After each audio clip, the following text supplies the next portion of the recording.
Mitzi, we all know that in the midst of the largest urbanization wave in human history, our educational and our cultural institutions will be crucial at defining our urban age. Well, David, if you think about it, our cities are actual laboratories to test new ideas. We can play them out using new technology, new management systems, new ways of building and communicating and living. We see this every day in our cities, and even just being here at Mars, this magnificent center for innovation in the heart of Toronto is a shining example of this. The opportunity to use a city as a platform for experiment, innovation, and growth for new companies and human talent. Thank you very much. This next session will have, as you'll see, some remarkable thinkers on why the city is our great laboratory. Steve Koonin, Director of the Center of Urban Science and Progress at New York University. Pat Horgan, IBM Canada's Vice President Manufacturing, Development, and Operations. Pat is one of IBM's key thinkers. Ann Sado, President of George Brown College. Anyone who knows the work of George Brown College knows that Ann Sado's vision of that college and her vision of the city work like that. Tom Corr, President and CEO of the Ontario Centres of Excellence. And our moderator for this session, a man who has spent a lifetime thinking about the connection between the university and the city, President. Yes. President David Naylor. Thank you very much. Over All to yours, you. David. Thanks very much, Mr. Mayor and Mitzi. Delighted to be here this afternoon.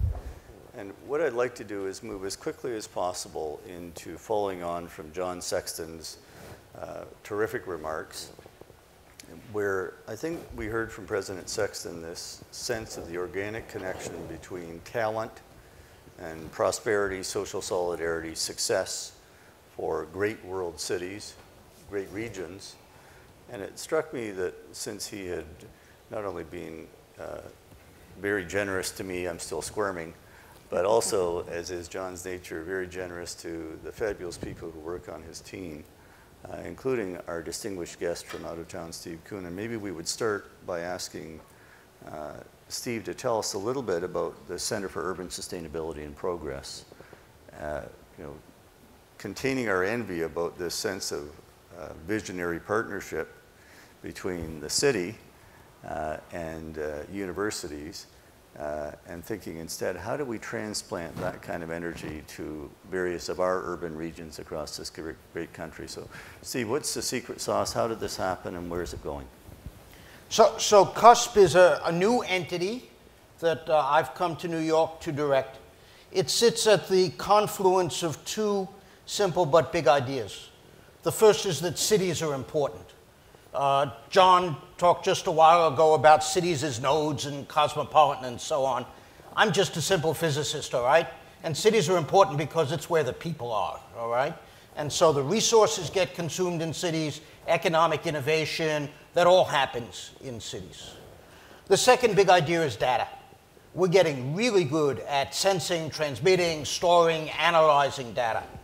We need to apply big data technologies to cities because A, you can't improve what you can't measure. And as I start to learn about cities, our ignorance about what really goes on in them is profound. And the second is that the physical infrastructure of cities, the buildings, the roads, pipelines, cables, and so on, changes very slowly. It's taken decades to get the new subway line in New York City even underway. Whereas if we can put an informatics overlay, sensing, monitoring, control on that physical infrastructure, we can reap vast benefits rather quickly. We've already seen some wins, traffic control in Singapore, predictive policing around the world, but there is so much more we can do. Basically, the question is, you can know almost anything about a city that you want. We can get the sensors, we can get proxies. The question is, what do you want to know to improve things? CUSP rests on that idea. It's both it's an entity that uses New York City as a laboratory and a classroom. It's about the data in New York City. We acquire, analyze, use that data to improve the city at the same time as we're educating people to do it.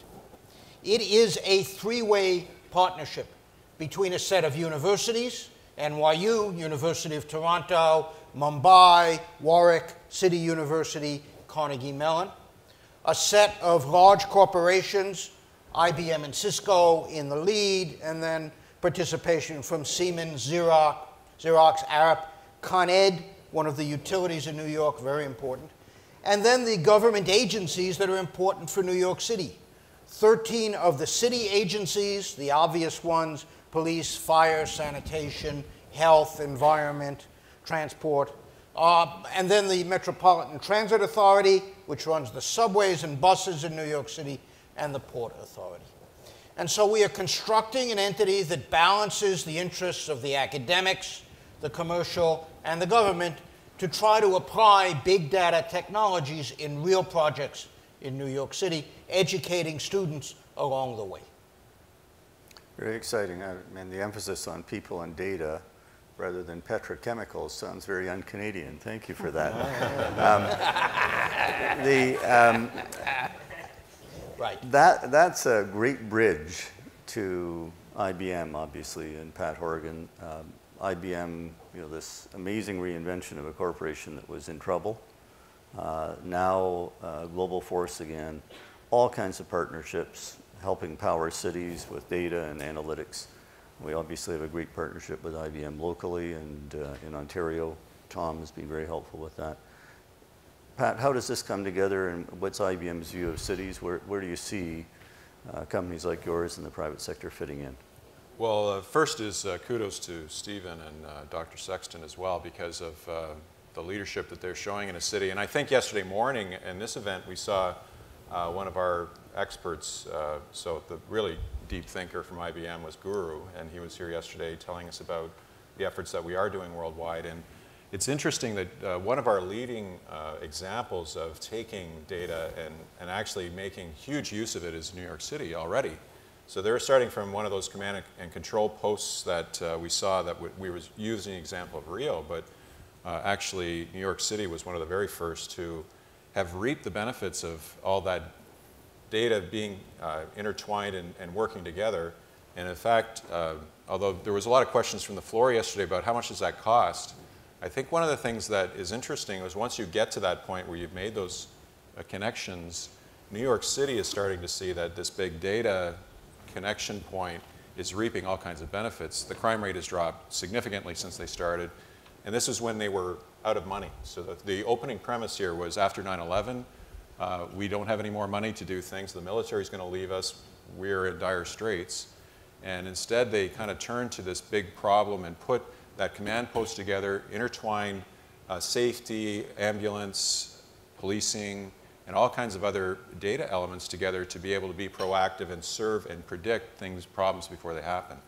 And in fact, the numbers I've seen is each year New York City has reaped the benefit of about a 27% reduction in those budgets. And it's, of course, the police force is much happier being outside instead of doing administrative inside work, going out and helping the public. So it's when you have an enlightened community that kind of sees the cause and effect of these things, I think it's actually one of the elements that allows you to take the next step and move to the next level. And I'm really pleased that you guys are jumping right into the next part of this, because from the baseline that's proven that, okay, well, this has saved us and we can see the quality of life improving, now all of a sudden we're going to go take it to the next level. You know, we've been focusing on cities, and that's important. Cities want to know what's going on in the cities for all the reasons we've been discussing. But there are other constituencies who want to know what's going on in cities. There's the whole private sector, whether it's the retailers who want to advertise to you, the insurance sector who wants to stratify risk. The political campaigns, at least in the US, are making a great use of deep analytics to understand how to optimize their own resources. Then clearly the security folks, law enforcement, homeland security in the US want to know what's going on for very different purposes, but the same kind of data and similar methodologies. And then finally the social scientists, and this is what excites me particularly about what we're trying to do at NYU, which is already strong in the social sciences. I like to say I want to go from a survey-driven methodology to a methodology where I can get data on hundreds of thousands of people at once to understand the basic laws of behavior. I like to say I want to put the business's statistics out of business because I can collect enough data that the statistics don't matter. Fantastic. Let's assume that we've got a model. Every great city relies on talent. It relies on connecting talent with a range of communities. That's a logical segue, I think, to Anne and the fantastic work George Brown has done as a talent source, as a connector, embedded so fundamentally with the city. What do we need to do, Anne, to make sure that we have the right talent, to make sure the talent's connected in the right way with a variety of social purpose and for-profit enterprises? What's your vision of making the city a metropolitan lab? Yeah. Well, thanks, David, and thanks to the organizers of the conference for including the college sector in the dialogue, as I do see it as part of a continuum and a valuable role that all of these sectors can play, and the value and benefit of actually working together and collaboratively to address some of the issues that we have. So if you look at the college sector and the human capital that we focus on with our applied education, we are key in actually ensuring that the sectors that are most in need of talent, of human capital, are in fact addressed, because we have the flexibility to actually be able to work very closely with industry to ensure that we meet the needs, and not just in the technical sense of the sort of hard skills that they need to be able to meet the needs of the labor market, but in terms of the soft skills, which are increasingly focusing on innovation. And the need to develop in our graduates and students and graduates at all levels of post-secondary education, the innovation literacy required to be able to move forward and actually contribute to the city region. So I'll just give you one example that we've been really proud to work on, showing how different sectors actually weave together. Because I think the other opportunity is not just to look at it in a sector-specific way, but to look at it in terms of how those sectors and different disciplines can work together. So post-SARS and some of the issues that happened with the spread of that infection, a small company called Infonaut wanted to create a solution to actually tracking hospital-acquired infections within the tertiary healthcare environment. So they came to us, and because we have a large nursing program, simulated practice centers, virtual wards, we worked with them not only in health sciences, but also in microelectronics, in our mechanical engineering technology, use some of the informatics programs that we've been developing, wireless networking, to actually help them develop their product, bring it to commercialization. They're now testing it within Toronto General Hospital as part of the University Health Network, selling it to hospitals worldwide, but certainly in the US. And it just shows how different teams can play different roles as part of that continuum.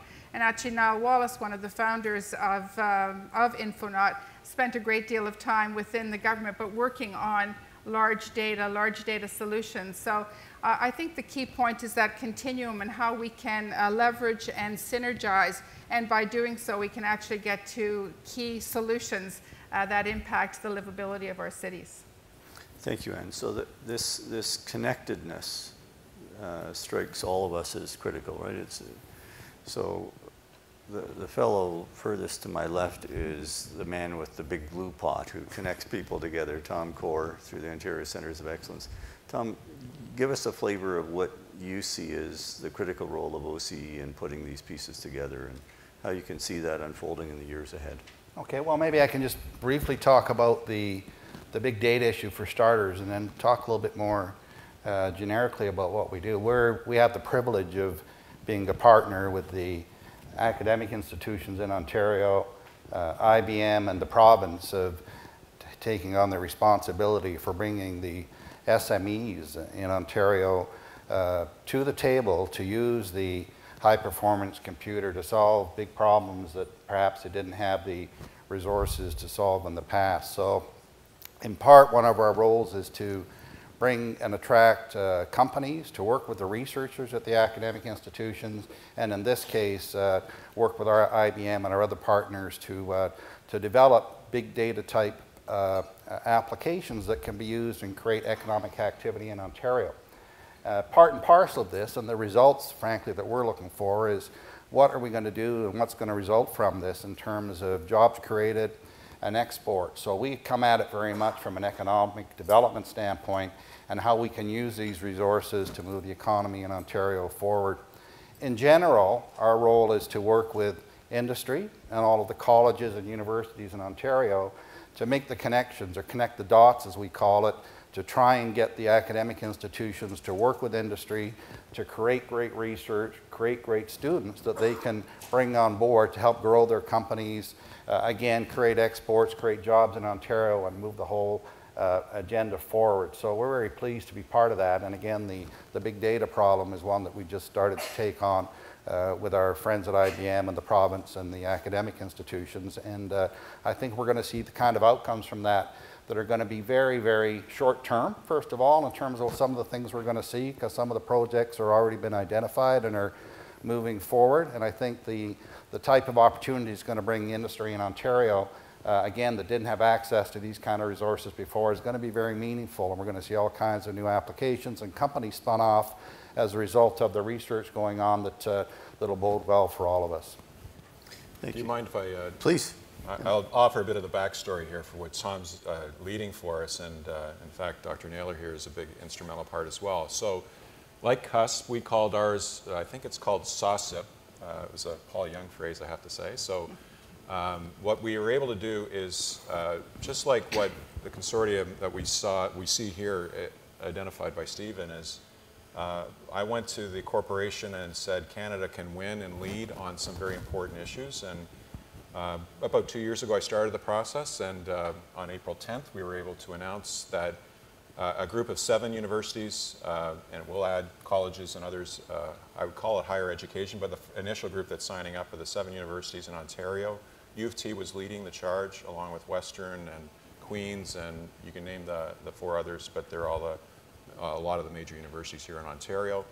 Federal and provincial governments all came together under this as well. Many mayors were involved with this. Because what we felt was that, and it's a $210 million project, $175 million of corporate money from IBM coming in to invest here in Canada. So it started with the idea that we were falling behind in innovation. The scorecard has never been really great. Earlier in the conference, we were hearing people, I think Bill Hutchison I can think of, is stop talking and start doing. And I was getting frustrated myself by the same point. So we took a leap, and we built on the strengths of Canada, and in particular here in Ontario, where we have a fantastic higher ed sector. And we have reasons to be very proud, but we need to lead in some areas like water, energy, the smart grid, healthcare in particular. And there were a number of clusters that started to be formed. We said these are big challenges. And of course, because of the conference here, cities is one of the other places where we're going to take the big data problems that these guys are working on. We're going to work on our own cities and try to develop some solutions as well. And we think that that kind of leadership from the universities, honestly, was something we wanted to see happen in Canada, and so we could lead as opposed to necessarily follow other places around the world. And I think it may, to Dr. Sexton's last remarks, we're trying to bring in those cosmopolitans and connectors and people that will draw out and cause the ripple effect of new businesses, and with Tom's help, small businesses and the commercialization of and job creation will happen, and with the universities themselves. I've never seen more cooperation, and maybe it's the sign of the times, but I think it's a sign of leadership by the folks here who are willing to get together very quickly and say this is important for Canada. And we need to do it, and let's figure out a way to do it, and let's plow through all of the objections and obstacles that would normally show up. It did take 2 years, but we did get to the end, and now we're just launching. And I think it's a great example of us, you know, in the theme of the conference here. Let's get something started. Let's try to lead something together. So let me raise a point about the role and nature of universities for my academic colleagues. Might be fun to talk about. And I say this having been an academic for 30 years and helped lead one of the great institutions in the US. The kind of problems that we're talking about demand from the faculty both a multidisciplinary perspective and a goal-driven orientation. And both of those faculty are just structurally incapable often of doing those two things. We talk about the stovepipes within our universities, attempts to bridge those, and after all, research is intrinsically perhaps somewhat undirected. And how does that, the need for those two things, multidisciplinarity and goal direction, fit in with the academic culture? I can tell you, I wrestle with that at NYU. I wrestled with it when I was in the Department of Energy. How does it play here in Canada? Again, in the college sector, we do have the advantage that we're operating in a different space in terms of some of the academic issues that the universities very much face. But because we're an applied education environment, and because our role in applied research and our partnerships with business are a core part of what we have to do, so it's actually very encouraged, and I hope actually, Pat, that what you've done, and I think 2 years is actually quite phenomenal when you think about things. That's what somebody told me, but I can't believe it. But ends up being a model then that others can, and David's very much aware of it from the Jenkins panel and the work that was recently done on business innovation and how there has to be investment by the private sector to continue to bolster. So while we do stand very well in the rankings when you come to pure research, we don't stand very high in the rankings when you look at the research business innovation type and the investment that's required. So we do operate in a little bit of a different space, but I think that's what gives us the opportunity through this continuity, and we certainly work very much with the SMEs. I mean, that's where we start, that's where we have the capability to grow. But I think you can start leveraging that and parlaying that through a continuum into something different.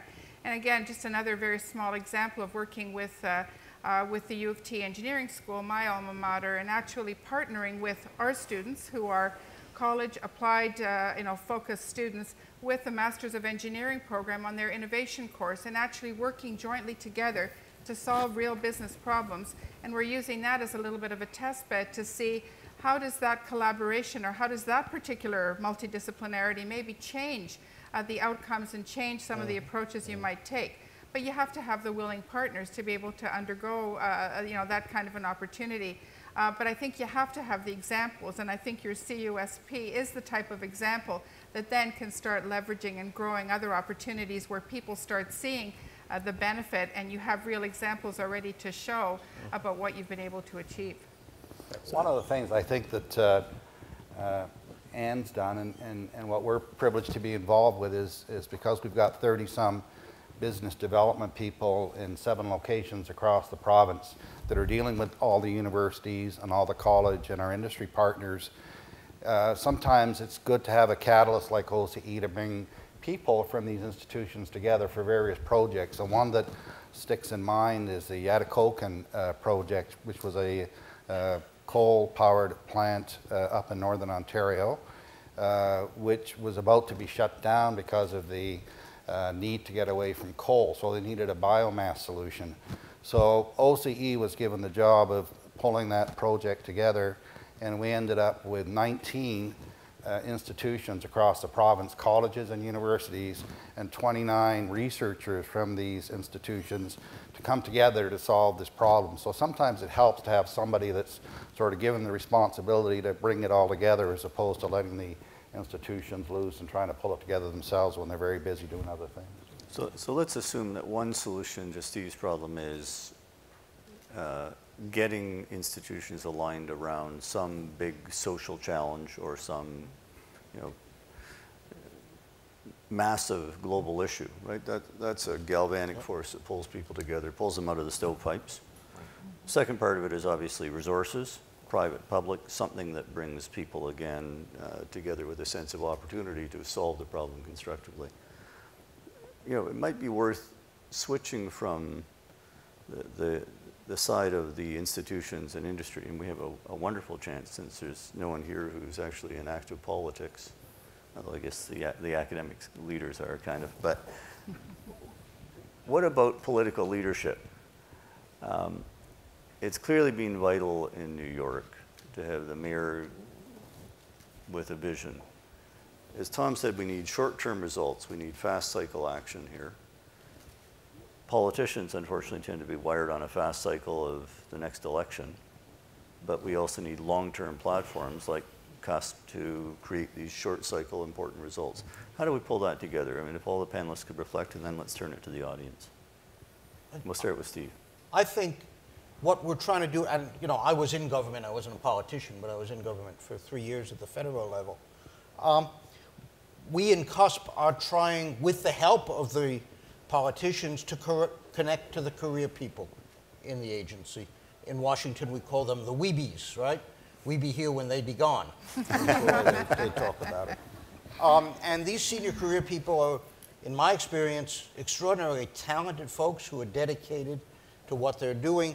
And if we can show the advantage of what CUSP is trying to do, I think that that will allow that kind of enduring connection for an entity. An organization like CUSP, I hope, will become an outside insider that will develop a trusted partnership with the city. We can provide them with analytic capabilities that they can't have on their own. When you're in the government, it's all tactical and event-driven, and you don't have time to think. CUSP can be that kind of longer-term strategic thinker. We can be a portal to technologies for the city that they can't do otherwise. We can train the people, of course, but then also we can kind of breach the stovepipes and focus on a problem, let's say traffic management, which in New York City, different people control the lights from the buses, let's say, right? And just by bringing those two agencies together as an outside integrator, I think you can make the government a lot better than it would be otherwise. Terrific. Pat, you played a huge role with IBM in making this big consortium project work. You obviously had a channel to government. At times, many of us had to help with the channel. Thank you. Yes, you did. But what about the political side? How do we make sure we have our leaders providing the leadership that we need to thrive and make good things happen? I wish out of that experience, I have an answer, but I do actually. I think that the thing is that you have to convince, all of us have to be convinced of the burning platform. And I think that was the one thing that was kind of the challenge, because you know, they felt that, oh, you're going to invest here anyway. And I said, are you kidding me?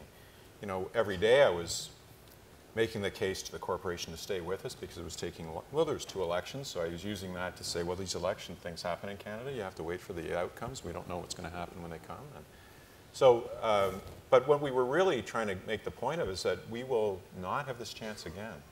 And if we don't step up to this opportunity to attract this investment here, it'll happen somewhere else. And by the way, the somewhere else is the obvious place where investments in the GDP of the world are taking place. So it was the odd case to say, look at the assets and the attributes of Canada, and you will find solutions and answers here because of both the brain power and the talent, but because of the natural resources and the position that we're in, and the ability for us to collaborate. And I would also say that the better way is we were already given examples, and I told the examples of something like the Ontario Brain Institute, which again is a bigger problem, bigger challenge to solve, but I was very taken by all the different hospitals and different types of hospital and research hospitals that were engaging in a common problem to solve neurodisorders, which are huge, right? And so they didn't say, well, this is going to be a Sunnybrook problem or a KMH problem or,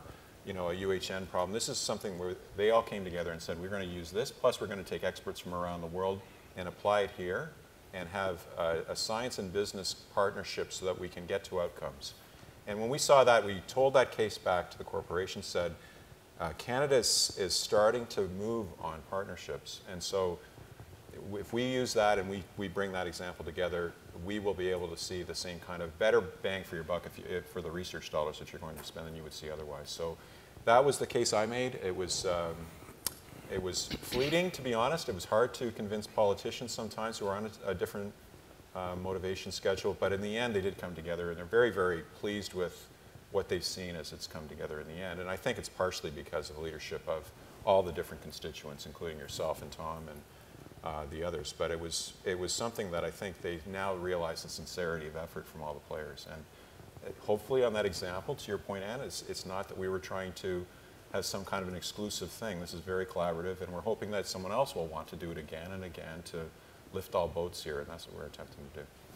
And thoughts on this? Well, again, I mean, I think it comes down to the theme that we're hearing over and over. It's about collaboration. And I think that, you know, if you can show some wins, you start getting the leverage and the continuity. But again, there's engagement of citizens as well. And I think that, you know, we're seeing more and more in Toronto, and I think we have to continue to encourage it. The groups like Civic Action, which Mitzi now leads, sort of working together with the Toronto Board of Trade, all the chambers of commerce, the Ontario Chamber of Commerce. And again, if you can start getting that critical mass of interest and influence that's often not politically motivated, in the case certainly of the citizens, sort of the more grassroots and groundswell of activity, and you can show some wins, I think politicians do get interested. So I'm extremely jealous. I have mayor envy sometimes of other, but to hear that a mayor is talking about 2050, you know, a few years ago we undertook 2020 strategy and we thought that was good. Now I say, okay, now I'm sitting here saying I have to start thinking about 2050 because that's how far you go. But you know you're not going to get there without the smaller wins, and you know you're not going to get there without the collaboration. And you know that if you can do that collaboration at a grassroots level and have those different voices coming together, you will start making a difference. Terrific. Tom, thoughts on leadership? You've dealt with many cycles. We have. And so we're OCE's in our 25th year this year, so we've lived under every form of government one can imagine. And, but one thing that we're consistently doing, we think, is producing a good return from the investment both from the province and the federal government in terms of the programs that we're running for them, which is really what we do. We run programs for our funders. So we've been lucky enough, I think, based upon our results, to be able to keep a base level of funding to keep our traditional industry academic programs going and producing pretty good results. But we also, because of the changing nature of the priorities of the government, talk about the province in particular, get the opportunities to run programs in the areas of experiential learning, smart grid, social innovation, and I can go on. And these are sort of one-time programs that may go on for 2 or 3 years. We run the program out and then we go on to the next one. So I think that, you know, organizations like ours and Mars and our friends at MyTax and other organizations have got to be nimble in making sure that you can show the results from the long-term programs that are your bread and butter. But at the same time, if you see a changing priority within the government and your other funders, be able to respond to it quickly, nimbly, show results, and then get on to the next one. Because by doing that, you'll build up the confidence of the funders and the governments and allow you to continue and keep the good work going on. So before we put it to the audience, it sounds to me like burning platforms important, appealing to the better angels that take people into public life and leadership in the first place, one hopes. Some sense of multi-sectoral collaboration, so there's a view that risk is arbitraged and there's participation across a variety of partners. Ability to show short-term results, some low-hanging fruit, and presumably, and all of us would say persistence, because there are an awful lot of things on the agenda of the typical political leader, and saving the world through innovation is not necessarily the first one. Speaking of saving the world through innovation, we have a very distinguished audience, and maybe we should ask them for questions for the panel. We've got about 20 minutes to go. I don't know what the order is. Mitzi, Mr. Mayor, Miro, Mark, should we just point? Is that too rude? I'll point. Microphones, we'll go. Hand was first. Yeah, we'll go here to the first hand, please. Please introduce yourself briefly, and then we'll zoom ahead. Hi, I'm Sanjay Khanna. I was a Solray Fellow at Massey College the past academic year. So the U.S. military has defined the 21st century as having 4 operating conditions, and that includes for business, government, and for military operations. They're volatility, uncertainty, complexity, and ambiguity. And sounds great. Gee, I'm glad I'm living in this century. So for decision making in terms of the issues that you guys are looking at, I would imagine that those 4 factors are part of why big data, why certain kinds of innovation are necessary. And when you're speaking of New York, you're speaking of essentially a de facto city-state, because Bloomberg is able to have that kind of leadership that can manage those 4 kinds of uncertainty by being essentially a city-state leader in a de facto sense? And perhaps there can be some comment on that. You know, in dealing with those problems, I think cities are much better, it's a much better scale to be working at than, let's say, the national government in the United States. People in a city are all in the same geographical location, obviously, but the city also has to deliver real and immediate services, safety, pick up the rubbish, et cetera, et cetera. And I think that that focuses the mind and action much more effectively than the rather atmospheric Washington discussion that goes on. Yeah, I think I've been doing work with the Canadian Chamber of Commerce, and a lot of the sectors in the country don't really like the word innovation at all until you change the word into constant change and transformation. Your model today, even if you're successful, 3 years from now, you're not going to be successful. Think of that. It's going to be a changing condition all the time, which is the 4 conditions that you're talking about. In fact, I was even with General Honoré, who is the guy from New Orleans and Katrina, and he speaks about being ready at all times and asks all the citizens to learn CPR and be ready for emergency conditions, but also be ready with processes and flexible processes to be able to work for this new condition that we're now in, the new normal.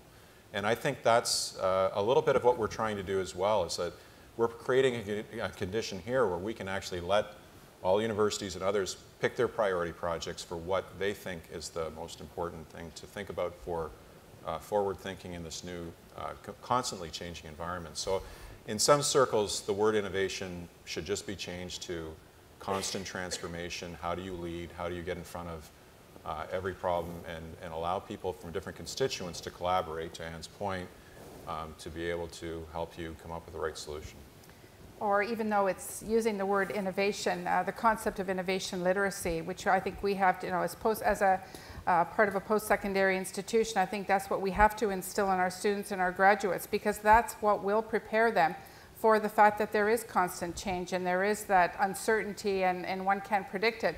But if you're literate in being able to deal with that, be it change management, et cetera, we're actually better positioned, and we're helping prepare sort of the future leaders of our world to be able to deal with what is just the reality.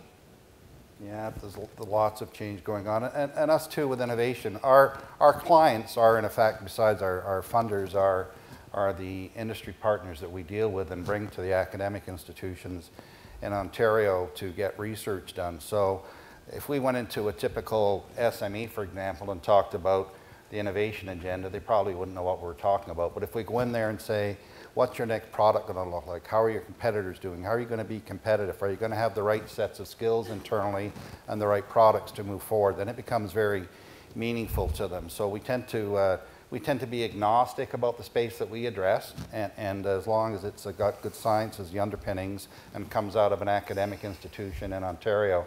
But you've got to be able to deal with a pretty wide and broad breadth of opportunities and challenges when you're dealing with these partners. It certainly strikes me that this theme of acceleration is ubiquitous. Also, I can put in a plug wearing my pointy-headed hat. You know, the more we're caught in that phase of acceleration and uncertainty, the more valuable it becomes to step out of all the churn, have some long-term reflection and thinking, even, heaven help us, pay attention to the humanities that actually refer to some long-term themes that are evergreen, and not get caught up in the gizmo, gadget, and fad of the decade or the minute. Twitter doesn't help, right? This is narcissistic self-expression meets attention deficit disorder. Next question. A question, I guess, for Steve. My name is Henderson from the City of London, Councillor. And if we wanted to duplicate what you've done in New York, is there a list of what information you would want to search, and then what type of business connection, if not a business plan, as to how you would make money from that if you had a business or a private-public partnership to duplicate what you've done? Yeah. Let me say first, in my present role, I'm not interested in making money, all right? I was in the private sector for 5 years. It's a great thing to make money, But I think for this particular function, it's important to be seen as a nonprofit entity with, of course, for-profit partners, since in the end, that's how you get anything done in society anyway, is through the corporations, all right? In terms of a business plan, structure of the entity, how it all works and so on, I'd be happy to talk to you privately. We're laying that all out. There's a lot to say about it. It's how you align the interests of the various partners, how you get focused on real deliverables instead of the usual academic thing of find some smart people and give them resources. It's about getting the government to understand what we can do for them, et cetera, et cetera. Lots of moving pieces here, but there is a plan which I'm happy to talk about later. Thank you. We'll keep going with questions. I don't know who was next. I think you were. Terrific. You got the mic, and then we'll come forward. Hi. I'm reminded of something I read a while ago about the land-grant universities in the United States. And when they went in, they were considered to be great resources to their rural communities. And people brought them their problems. And people knew how to cross the street and go into the university and find the people. And I think about the universities across the street and down the street from us. And do people in the city here think that they can walk across the street and bring their problems to a university? And what would you do to, instead of the land-grant rural relationship, have that downtown university urban relationship? Well, we wouldn't necessarily just take individuals walking in from the street, but with the screening process that Dr. Naylor and others would do, we are encouraging, that's basically what we're setting up. We're putting out a platform and saying, bring your equal partners on this. We're only one vote of 8. 7 are other universities. In fact, the first round on April 10th in the afternoon, I set out to say, okay, each one of you universities we signed up originally with, come back with a project, whatever you'd like. Now, we would hope that they would be within the 5 areas that we set out, which are pretty broad areas, and they have been, and they're fantastic. But I think we were trying to get going quickly, and then the next phase is going out for proposals to people to say, okay, what are the next things that you think would have high impact? And Tom and his team have been very influential in making sure that there's going to be commercial outcomes and so on. So I guess it isn't as individualized as someone walking up to the front door, but I do think it is as individualized as any good idea. We're not screening the good ideas and telling them that we're smarter than you are.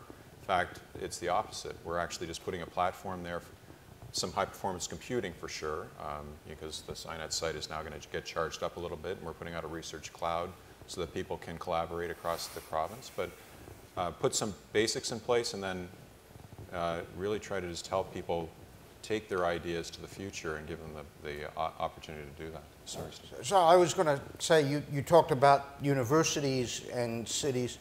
The corporations or business more generally are really important here. The way in which society gets anything done is through the corporations.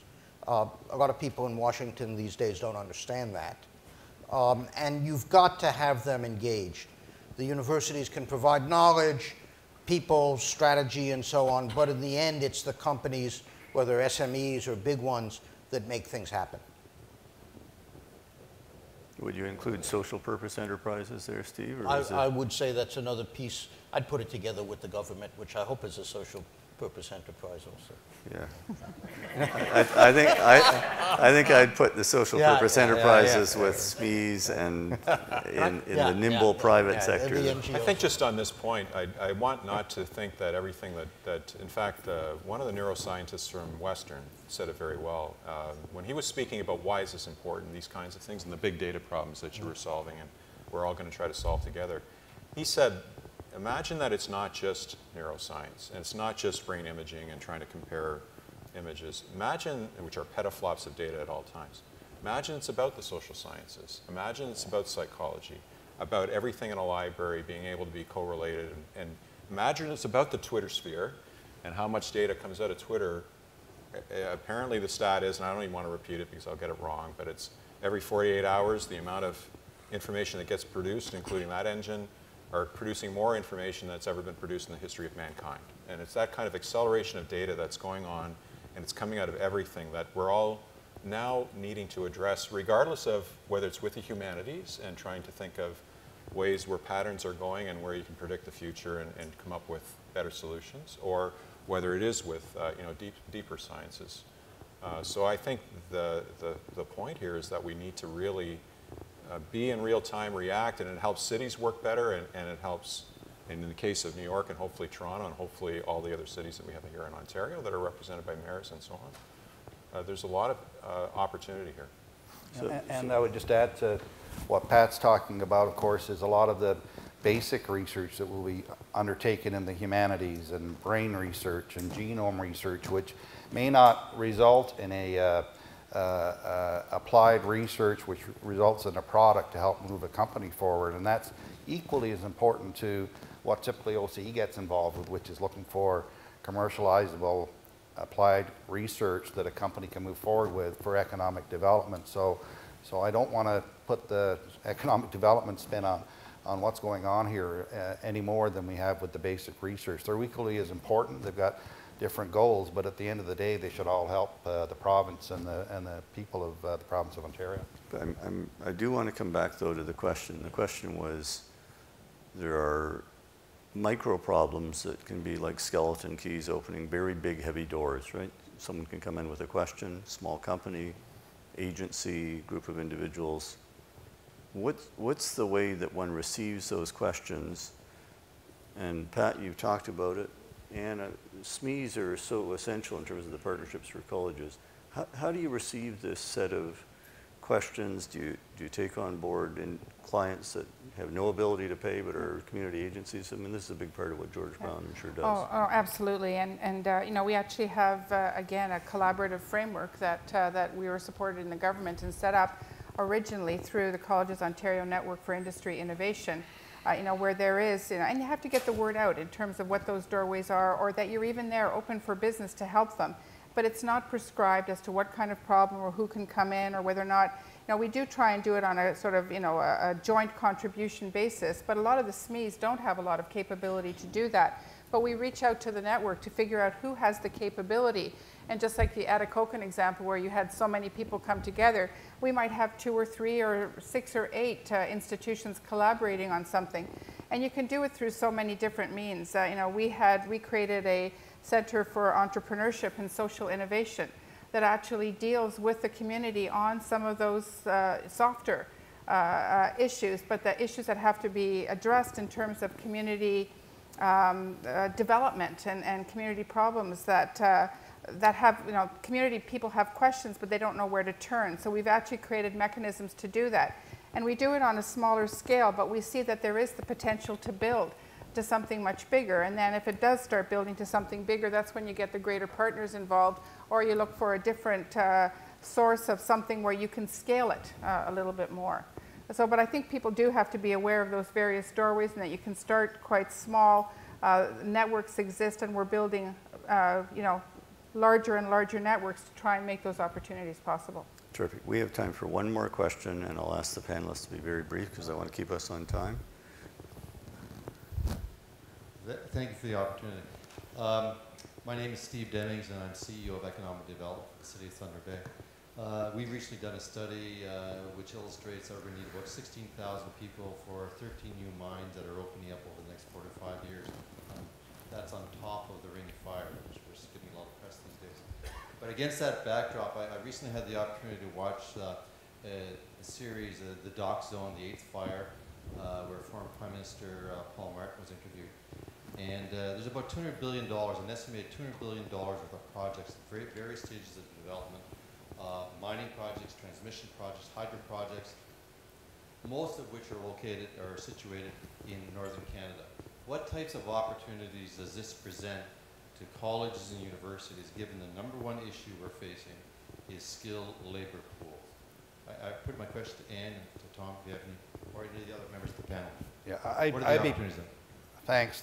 That's a great question, and it's very timely. We had the opportunity about 3 weeks ago to hold a session for the mining community here at the Royal York. We had a great turnout.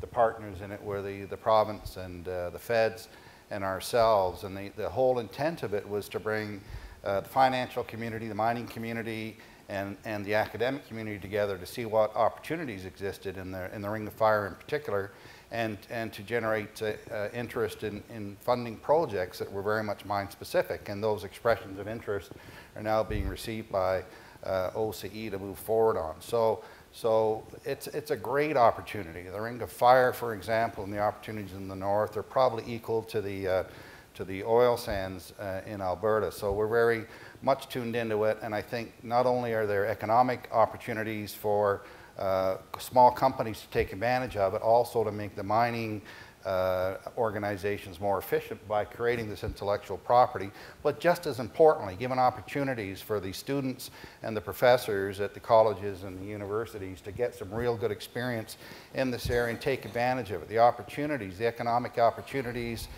for recent graduates in mining are unbelievable. They can't hire enough people, especially in the engineering and the sciences, to meet their needs. So we're up to our neck in that, and we're very pleased to do so. But just sort of a little bit more, because there's a range of human capital that's required to support these projects. And you know, all post-secondary education will have a key role in supporting that, you know, sort of at the entry level, at the higher end, et cetera. And I think you have to, we have to work hard collectively to get the word out regarding those opportunities. And I think there's always been a question of how do you best shape the supply of what needs, you know, what the labor market needs, as opposed to leaving it as much of an open market as it is. And I think there's an opportunity to tell some of the messages, tell some of the examples, work with certain communities. If you look at the First Nations and Aboriginal communities and you look at youth unemployment and the high rate of it, I think if we can create the story and get those messages out, and that colleges especially are more than willing to work with you know, the groups that need the supply to make sure that we shape the supply chain so that you have the needs that you have. But I think we have to get the word out, and we have to collectively work to understand your needs, and then I think we're more than able to work together to supply those demands. Just one footnote, if I can, taking off the pointy-headed hat. Our society has devalued skilled trades in a rather alarming way, even at a time when we were seeing a 57-43% split females to males going into universities right across North America. And I think there is a real issue here, as Anne has highlighted, of thinking about the labor force and thinking about social roles and valuing them. And I would just simply put in a plug for not forgetting in this equation, economic development for the North requires a huge growth in skilled trades. And we need to get on it as a province and a country. Just one last Please. point. The skills, the Canadian Chamber of Commerce took the top 10 of all of the voices of all businesses across the country, and #1 is skills, and skills shortage, and Northern Ontario is one of the targeted groups, as is, of course, Alberta and Newfoundland, and Saskatoon. I know there's an individual here from Saskatoon. So a lot of regions in the country are desperate for the skills, and they can't find them, and everybody's trying to coalesce forces around it to try to see what we can do to help. So Steve, Pat, and Tom, thank you very much for sharing your wisdom with us. You know, I think you've heard about data. Data are like the ocean, information, rivers, knowledge, rivulets, wisdom, a few drops here and there. These panelists have shared their wisdom. Please join me in thanking them, and have a great day.